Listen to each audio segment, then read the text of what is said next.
très claire de ce que ça devrait être une résidence étudiante, enfin très claire, une idée variable, mais en tout cas on a une envie de ce que ça pourrait être une résidence étudiante. Le fond de la question de la résidence étudiante, c'est comment permettre à chacun d'avoir un logement qui correspond à ses attentes. Mais c'est surtout la question, pour moi, quand on est étudiant, le fond de la question, c'est il y a une notion d'émulation, c'est-à-dire c'est la première vie collective hors famille. Donc du moment où c'est la première vie collective hors famille, ben, il y a vraiment ce degré qu'on retrouve dans la recherche sur les logements, mais qui est la clé de tout. Comment j'arrive à être dans un espace totalement intime et comment j'arrive à m'exposer pour créer des relations avec les autres étudiants. Et comment un projet peut favoriser finalement ces espaces, pour moi, c'est la question majeure. L'école s'appelle Centrale Supélec, c'est une école d'ingénieurs, ce qu'on appelle l'école d'ingé, en langage plus familier. Et il y a près de 3000 étudiants, tout compris, hein, y compris les mastériens et les doctorants et les internationaux, dont une grande partie, près de 2000, vivent sur le campus. Donc ce n'est pas uniquement un campus, c'est aussi une petite ville, hein, quelque part.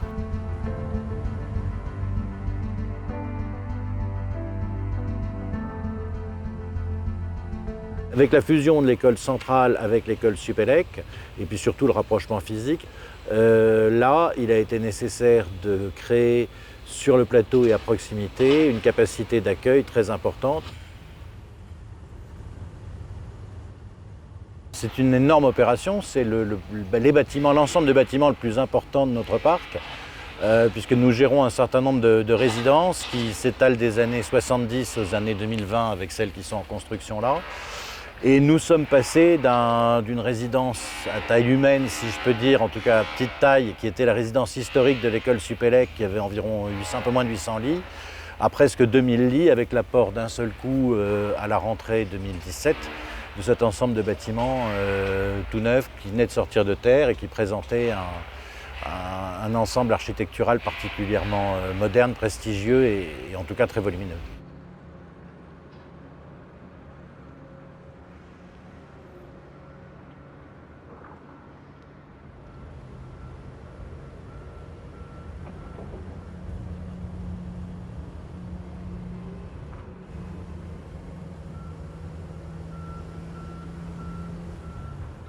Le projet de Saclay, il y avait deux questions majeures.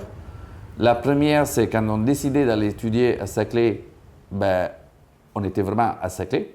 C'est-à-dire il n'y a pas de ville contiguë, il n'y a pas de vie contiguë excepté celle de la résidence étudiante, pour le moment, puisque le campus est en train de se développer. Et la deuxième, c'est une des plus grandes opérations françaises de construction de logements en un seul moment. Donc, il y avait quelque chose d'assez intéressant à mettre en place, qui était comment transformer la contrainte d'habiter dans un milieu en pleine urbanisation, qui veut dire cohabiter avec des chantiers, mais cohabiter aussi avec un no man's land, un non fini, un espace limite campestre. Moi, ça me rappelait les films de Pasolini avec les images des paysages hors Rome. D'ailleurs, quand j'allais en chantier, c'était extraordinaire. Quand le béton montait, on était vraiment dans ce genre d'image. Et donc, qu'est-ce qu'on en fait? Alors sur Serendicity, il y a 1083 lits qui ont été construits en deux phases. Alors une très grosse phase avec 941 lits et puis une deuxième phase en 2018 qui nous a confié encore la gestion de 142 lits nouveaux. Tant qu'on est à l'extérieur, on a un aspect de la résidence qui est vraiment dominé par les façades. Mais une fois qu'on est rentré à l'intérieur du parc, on découvre, et là finalement avec une certaine surprise, et la plupart des personnes qui visitent le site nous le disent, c'est curieux qu'une fois qu'on est à l'intérieur, on n'a pas l'impression qu'on avait quand on était à l'extérieur. Une fois qu'on est à l'intérieur, on est chez nous. Voilà, on est protégé.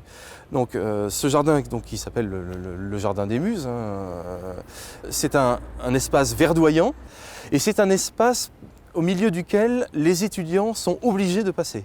Quel que soit l'endroit, le bâtiment dans lequel les résidents logent, ils traversent le parc des Muses pour passer par un des deux porches, dont un est derrière nous, par un des deux porches pour rejoindre leur lieu de cours. Donc finalement, c'est un ensemble immobilier qui favorise la rencontre, et ça c'est vraiment un atout très important. Le but, c'est de créer un vrai espace approprié par les étudiants où ils sentent qu'ils ont un parc C'est la vraie différence entre une résidence étudiante et un campus. Un campus, et là du coup on parle des modèles anglais, des modèles américains. À l'époque, quand on avait fait le concours, on avait fait une étude en calculant juste le ratio d'espace végétal et le ratio d'espace bâti dans chacun des campus, des grands archétypes de campus au monde. Et on retrouvait toujours une ratio qui était 1:3, c'est-à-dire pour un bâtiment, il y avait 2 fois la surface de végétal.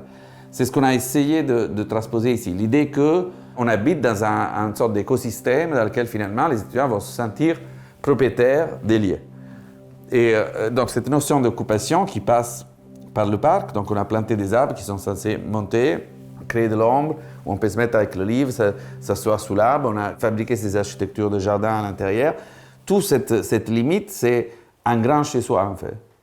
Et un grand chez-soi collectif, donc dans l'idée où tous les échanges puissent se faire dans ces espaces. Et c'est intéressant parce que du coup, il y a aussi une notion voyeuriste, c'est-à-dire moi je vois qui traverse, qui va où, et la première chose pour créer une véritable notion de collectif, c'est l'idée que le regard se croise, et c'est l'idée qu'on se voit.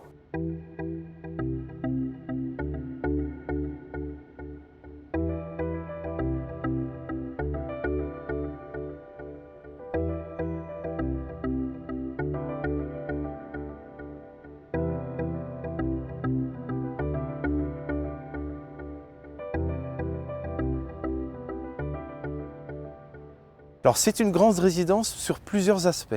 C'est une grande résidence parce que déjà elle est concentrée uniquement sur le même site.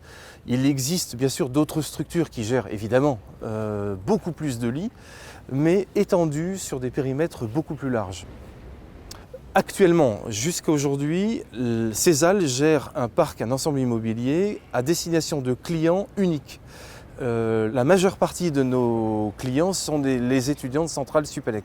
Nous avons affaire à une clientèle qui arrive le même jour, qui a les mêmes contraintes, qui vont en cours le matin à la même heure, qui reviennent le soir à la même heure.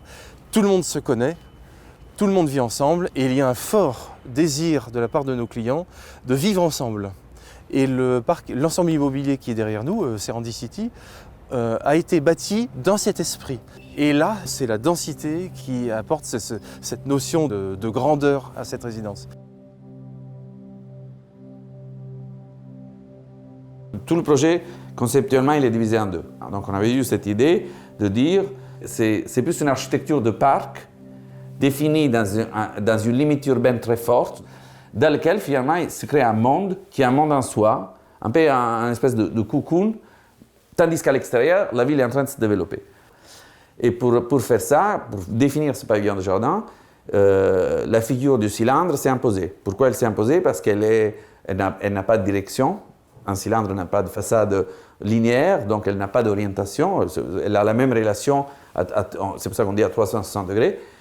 Et pour la même surface, ça veut dire 18 mètres carrés, par rapport à une typologie droite, dans une architecture cylindrique, je rentre par un endroit qui fait 1,30 m, qui est intéressant parce que ça me fait mon entrée. Ensuite, je retrouve ma cuisine où j'ai besoin peut-être de 2 mètres. Ensuite, je retrouve un séjour qui fait 4,50 m de large. C'est-à-dire que je peux mettre à la fois un lit et à la fois un bureau. Donc, d'un point de vue du plan, le cylindre était super intéressant. Et étant donné que la ville n'est pas là, pour moi, il y avait besoin de signes assez forts, d'une certaine échelle, pour venir structurer un début d'urbanisation.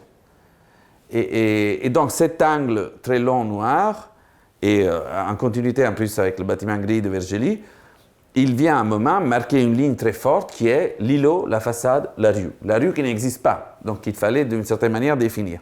Et comme les autres éléments urbains étaient que des échelles démesurées, l'école polytechnique, Supélec, en fait, tous ces grands bâtiments qui ont raison d'être grands, qui ne sont pas des bâtiments, qui sont des bâtiments îlots, on a repris cette logique en appliquant cette question de l'échelle urbaine qui se décline jusqu'à l'échelle du logement dans le bâtiment B.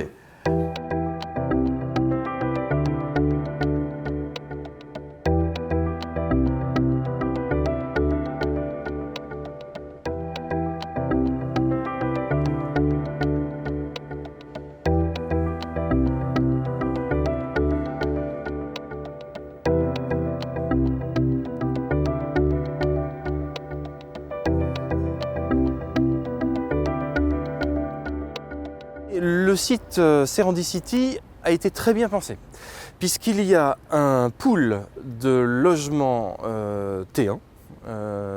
Alors on s'imagine bien un étudiant qui arrive en première année, qui vient de passer 2 années en classe préparatoire à travailler, et on le sait très bien, hein, ils ont un rythme de travail effréné. Donc ils quittent cet environnement pour une école dans laquelle ils sont finalement tout seuls, et ils intègrent la plupart d'entre eux des T1 parce que précisément ils ne connaissent personne, souvent ils sont loin de chez eux. Donc là le T1 se prête particulièrement à ce public. Par contre très rapidement, les étudiants font connaissance, ils se retrouvent en cours, ils se retrouvent en TP, ils se retrouvent dans des options et ils se retrouvent en résidence. Donc les étudiants finalement très rapidement tissent des liens entre eux et ont un besoin et un désir de vivre ensemble. Et les colocations sont là pour répondre à ce besoin. Il y a des espaces éclatés. Ce qui est assez intéressant dans le programme du projet de Saclay, c'est qu'il y a une granulométrie de logements très différents. Donc ce qu'on appelle les grappes, par exemple, ce sont des studios qui ont accès à un espace commun. Et ça, c'est par étage. Donc chaque fois que dans des bâtiments qui sont des grappes, on sort de l'ascenseur, on se retrouve dans une sorte de cuisine commune avec un séjour commun, malgré qu'on aille sa propre cuisine dans son logement. Il y a des appartements en colocation, il y a des terrasses qui sont communes. Dans le bâtiment noir, par exemple, du coup, il y a les longs balcons où on peut aller d'un logement à un autre. Donc il y a une forme aussi de jet qui se crée parce que je vais frapper à la fenêtre de mon voisin.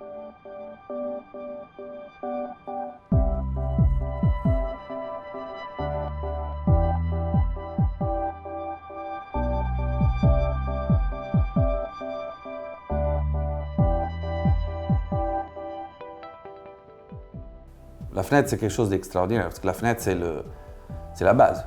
C'est le dedans, le dehors, l'individu, la collectivité, l'endroit à travers lequel on regarde, l'endroit à travers lequel on se montre. C'est l'interface extraordinaire qui donne de la chaleur, qui perd le froid. Tout est dans la fenêtre. Et je pense véritablement que c'est à travers le dessin des fenêtres qu'on dessine la ville. C'est quelque chose d'extraordinaire. Vous pouvez, les villes qui ont une identité très forte, comme Paris par exemple, vous pouvez montrer que la photo de 4 fenêtres côte à côte, sans montrer de monuments, sans montrer de rues, sans montrer de l'ADN de la ville, se transmet jusqu'au dessin d'une fenêtre. Donc la question de challenger, de défier cet élément en architecture, pour moi, est une question cruciale.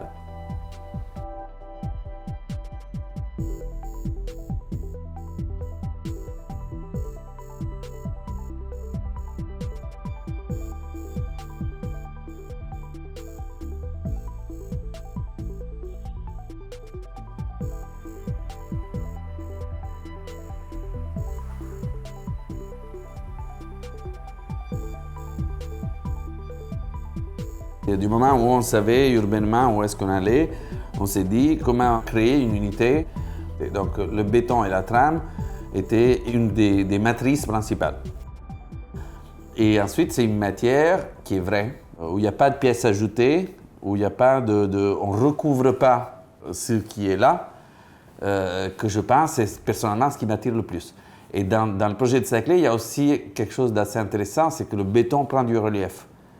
On donne au béton une forme de vibration par la lumière et par le reflet qui me paraissait assez intéressant. En fait, il y a quelque chose d'extrêmement intéressant dans cette matière parce que c'est de la vraie pâte à modeler. Vous pouvez en faire ce que vous voulez et dans un cadre où ça respecte à la fois la tradition française, à la fois l'économie et à la fois toutes vos envies d'expérimenter.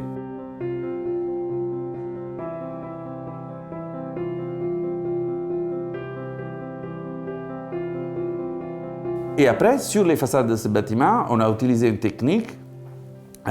Du coup, c'est une photogravure sur le béton. Et ce qui nous semble intéressant, c'est de dire, essayons de passer une histoire sur ces façades qui puisse interroger les étudiants. Donc, on a appelé le Louvre et on a fabriqué, à partir du sarcophage des Muses, on a repris les figures des Muses les muses étant à la base de l'inspiration, de l'art, de la culture, etc.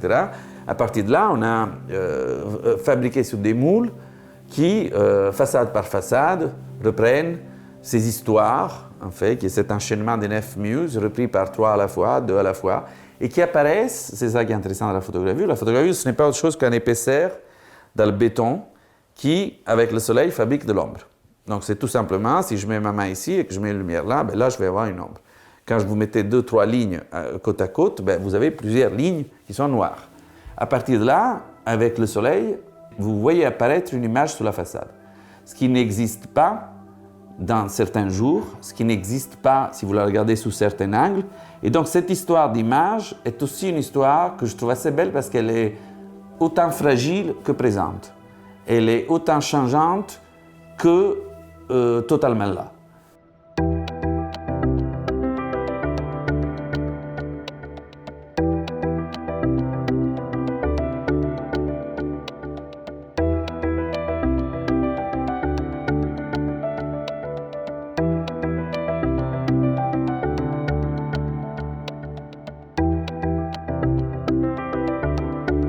On est assez soucieux, et c'est une préoccupation très très forte, c'est de faire en sorte que le vivre ensemble puisse être le plus harmonieux possible.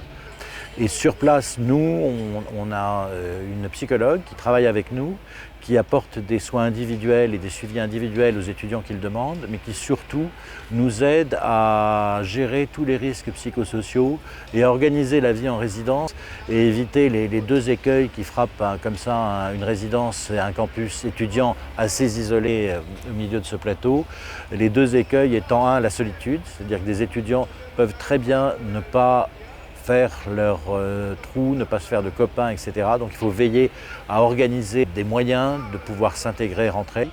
Et on essaye de faire en sorte d'apporter le maximum de choses. Les espaces communs donc, qui existent dans le programme Serendicity, qui est derrière nous, sont pour l'instant essentiellement utilisés par les étudiants, par les résidents, pour des aspects sociaux. On se rencontre, on vit ensemble, on se retrouve, on mange ensemble, on joue, on discute. Certains travaillent, c'est pour ça qu'on a aménagé nos locaux dans l'Agora avec un espace détente, un espace repas. Voilà. Alors, ce qui est certain, c'est qu'on n'a pas voulu reproduire le schéma qui est très largement développé dans l'école. Dans les 3 bâtiments de l'école, il y a de très nombreux espaces de coworking, de travail très bien équipés.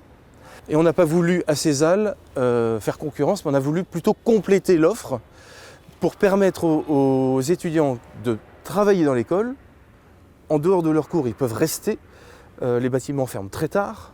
Et ils peuvent arriver après le soir tard ou se retrouver tôt le matin dans la résidence pour d'autres sujets.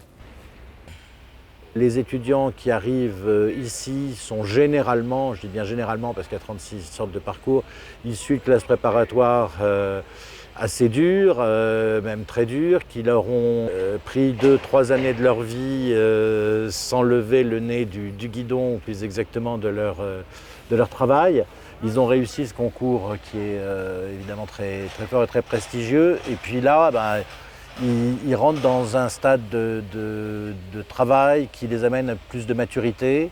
Et ils rattrapent un petit peu le temps perdu, c'est-à-dire qu'ils sont beaucoup moins scolaires et focalisés sur la scolarité et la réussite des concours et plus sur l'ouverture de la vie. Et donc il n'y a rien de mieux quand même que la mixité d'origine avec des étudiants qui eux sont issus de parcours universitaires qui sont très différents.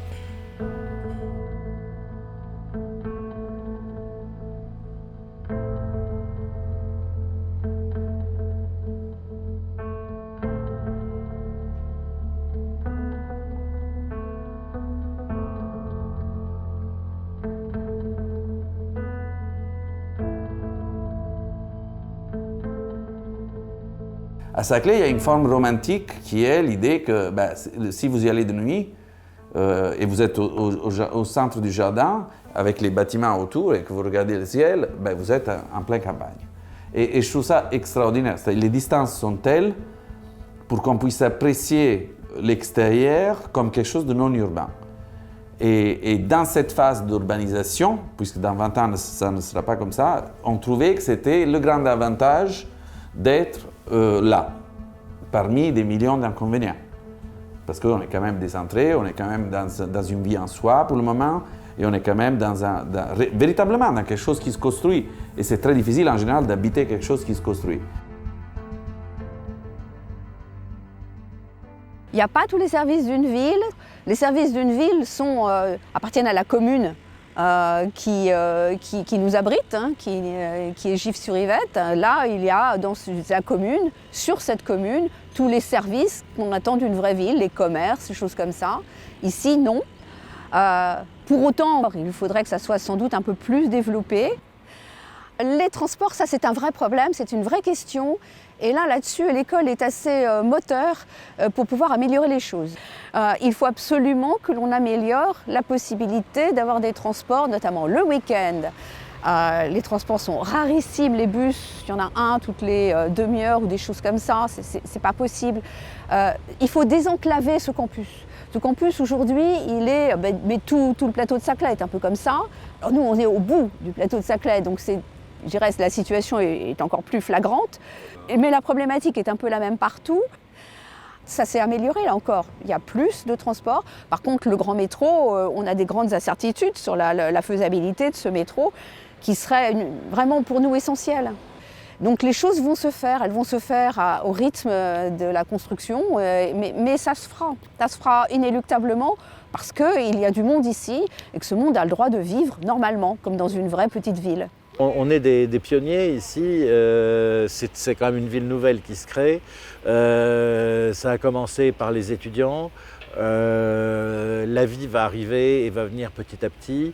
On va croiser dans ce quartier-là autre chose que des profils de gens qui ont entre 20 et 25 ans. Il n'y a pas très longtemps, il y a un étudiant qui me disait que le week-end, justement, il était allé à Paris, se promener dans les rues de Paris, parce qu'il était trop content de voir des personnes âgées et des enfants, chose qui ici n'existe pas. Donc pour l'instant, effectivement, comme toute ville sortie comme un champignon de terre, elle n'est pas arrivée avec toutes ces composantes d'une société équilibrée, elle est arrivée comme un campus étudiant.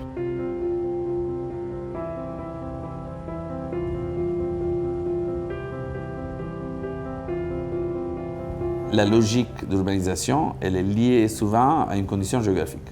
C'est vraiment la base de la ville. La base de la ville, c'est Paris se construit à Paris parce qu'il y a la Seine. Ou Rome se construit à Rome parce qu'il y a le Tibre. Ou Naples se construit à Naples parce qu'il y a la mer.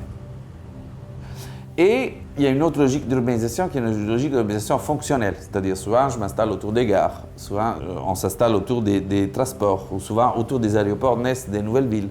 En tout cas, il y a cette logique de mise en relation par rapport au réseau de transport qui facilite l'urbanisation.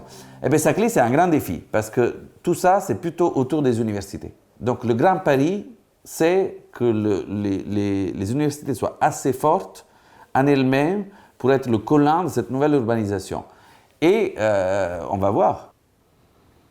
Et le résultat final, je ne sais pas ce qui sera, mais il sera sûrement muté dans le temps. Vous imaginez, pour construire une ville, c'est extrêmement long.